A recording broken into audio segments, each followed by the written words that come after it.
What's up everyone, welcome to today's video. Welcome to the Video Game Fight School channel. Thank you very much for tuning in. So today we're going to be looking at one of my most anticipated games for 2023. God willing, everything goes right, we don't get any craziness or madness, we should be getting our hands on Star Wars Jedi Survivor.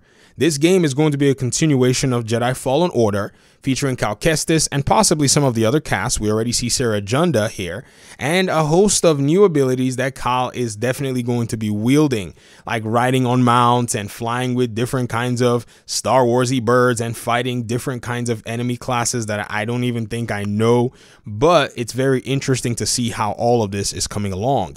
The trailer, on the other hand, was quite intriguing. It got to showcase a few things that have been, presented in the game in regard to, say, lightsaber styles, enemy types. And one thing they did was it seemed like they changed a lot of the overall elements within the game. You'll notice that a lot of hits from enemy NPCs seem to give you some kind of a death effect screen of some kind. I don't know if you guys noticed it just now.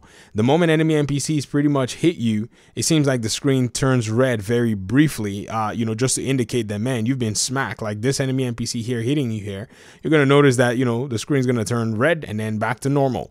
This is not necessarily something that you could maybe notice too much of in the first game. I guess they used a different effect in executing some of those things. I don't think I remember specifically. Why is my brain, having a little hiccup on me right now? But I do remember playing, a lot of the other game, and I can tell you, man, it is one of my favorite games to play, hands down. There's no doubt about that. I think on my Steam playtime so far, they're 120 hours into the game. I think I still have on Steam 7 more achievements to be able to make sure that I've pretty much platinumed. Well, on Steam, I don't think we do platinum, we do something else, but you can probably equate it to that. In terms of, the achievements and the overall of the game. A few things, though, that we got to notice in this particular trailer, though, is that the cinematic effect that's actually put for the gameplay might be something that translates into the game itself. And I say that because those cinematic effects usually are somewhat expensive on a gameplay perspective.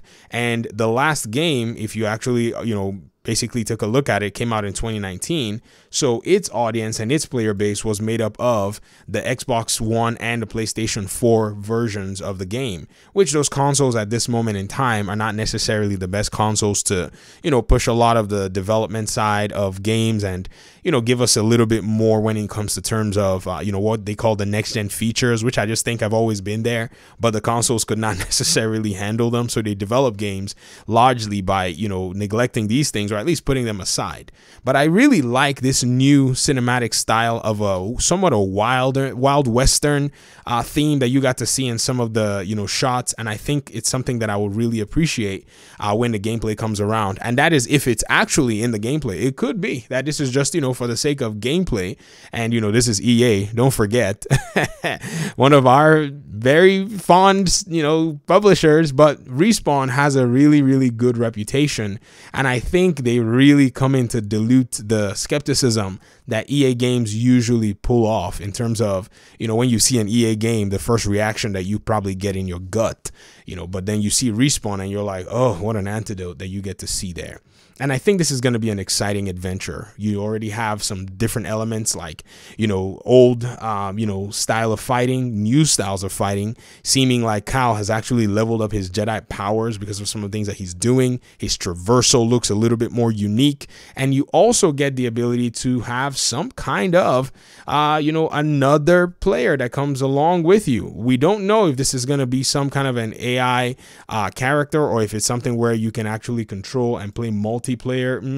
I doubt that that's the case. Jedi Fallen Order has always stuck with the single player paradigm or the framework, but it would be nice for you to be able to at least have some elements to be able to control, or at least have that other character, kind of play wingman for you.